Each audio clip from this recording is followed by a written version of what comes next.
Apakah Maria berbohong kepada Yesus dengan tujuan yang baik? Menarik bahwa di grup WA ada yang bertanya soal ini. Saya juga bingung. Mengapa muncul pertanyaan begini? Tapi yang dimaksudkan di ayat 3. Ketika mereka kekurangan anggur, Ibu Yesus berkata kepada mereka, mereka kehabisan anggur. Kan baru kurang. Kenapa Maria datang bilang kehabisan? Mungkinkah Maria sedang berbohong demi tujuan baik? Mereka belum habis, hanya kurang. Tapi demi menolong mereka, demi tujuan baik, Maria berbohong kepada Yesus. Mereka kehabisan anggur. Maka ini membenarkan bohong demi kebaikan, white lie. Ingat, hukum jangan membunuh, ada perkecualian. Jangan membunuh, tapi ada kecuali. Hukuman mati tidak bertentangan dengan hukum jangan membunuh. Kedua, bela negara sebagai tentara. Itu mau perang, itu kan harus bunuh itu. Kalau kamu tidak bunuh, tidak tembak, kau ditembak. Itu tidak pernah dianggap sebagai dosa. Dan bela diri dalam posisi kalau tidak bunuh akan dibunuh.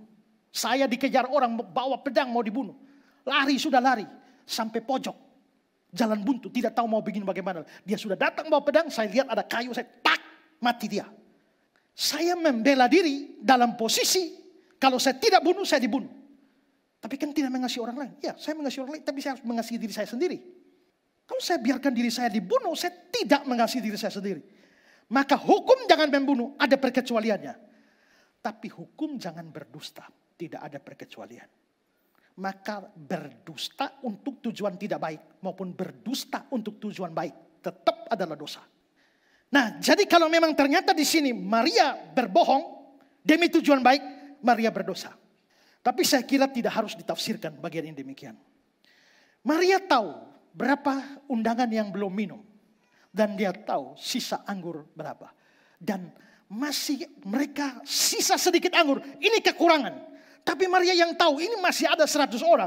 Ini hanya cukup untuk 10 orang. Anggur belum habis. Tapi dia berprediksi berapa menit ke depan habis. Maka dia datang kepada Yesus dengan keyakinan anggur habis. Itu bukan sebuah kebohongan. Lagi pula kata mereka kekurangan anggur. Itu dalam bahasa Yunani-nya adalah hysteresantos. Bisa diartikan kekurangan, tapi bisa diartikan mereka membutuhkan anggur. Makanya dalam versi King James, and when they wanted wine, ketika mereka membutuhkan anggur, ya, the mother of Jesus said unto him, they have no wine. Ketika mereka membutuhkan anggur, Ibu Yesus berkata, mereka kehabisan anggur. Jadi mereka butuh anggur, bukan sekedar kurang. Memang kurang bisa bermakna di sini, tapi justru di sini juga bisa diterjemahkan mereka butuh.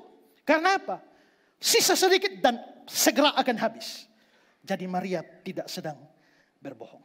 Ya, shalom Bapak Ibu, saudara-saudara. Saat ini saya ada di sebuah desa di Kabupaten Kupang. Itu jaraknya kira-kira 4 jam perjalanan dengan mobil dari kota Kupang. Dan desa ini namanya Desa Bioba.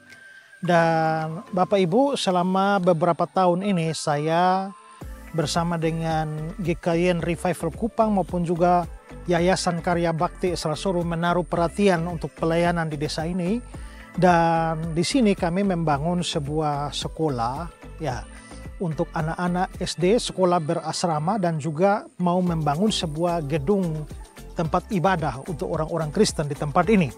Dan saudara, kalau saudara melihat di belakang ini adalah gedung sekolah yang kami sudah selesai membangun dengan 6 ruangan dan masih dipergunakan untuk murid-murid dari kelas 1 sampai kelas 4. Sementara 2 ruangannya dipakai untuk, jadi di sekolah berasrama untuk anak-anak yang dilayani oleh Bapak dan Ibu Daniel yang sangat berpengalaman di dalam pelayanan berasrama. Anak-anak yang menjadi murid-murid di dalam sekolah ini datang dari desa-desa sekitarnya. Dan kami berharap bahwa ke depan menjadi pusat pendidikan Kristen di tempat ini. Sementara itu juga saudara, kami mau berencana membangun satu gedung kebaktian. Karena jemaat di sini belum mempunyai tempat kebaktian. Kalau saudara lihat, ini sudah ada tiang-tiang yang berdiri. Dan kalau saudara lihat tenda biru di sana, itu kami masih beribadah atau masih berbakti setiap hari Minggu di bawah tenda ini dan menjadi problem besar kalau hujan turun ya. Nah, karena itu kami sudah berencana untuk membangun mulai minggu ini kita sudah membangun dengan tiang-tiang ini, dan setelah itu tahap berikut akan atap supaya jemaat bisa beribadah di tempat ini ya. Nah, ini kami dari Kupang bersama-sama dengan jemaat di tempat ini, dan pembangunan segera kami percepat karena dalam cuaca hujan semacam ini kasihan kalau jemaat berbakti lalu harus kehujanan. Nah, karena itulah saudara-saudara, saya Pendeta Ezra Soru, saya meminta dukungan saudara-saudara semua, dukungan doa, dan kalau Tuhan menggerakkan saudara untuk ambil bagian di dalam pembangunan gedung kebaktian ini, saudara bisa menyalurkan dana bantuan saudara untuk pelayanan atau pembangunan gereja gedung kebaktian di Desa Bioba ini. Di layar saudara ini ada nomor rekening dari Yayasan Karya Bakti Ezra Soru. Silakan saudara berdonasi di sana dan memberikan catatan untuk pembangunan gedung ibadah di Desa Bioba, Kabupaten Kupang ya. Karena itu mari saya sekali lagi memberikan kesempatan buat kita punya banyak hal untuk kita dukung dalam pelayanan.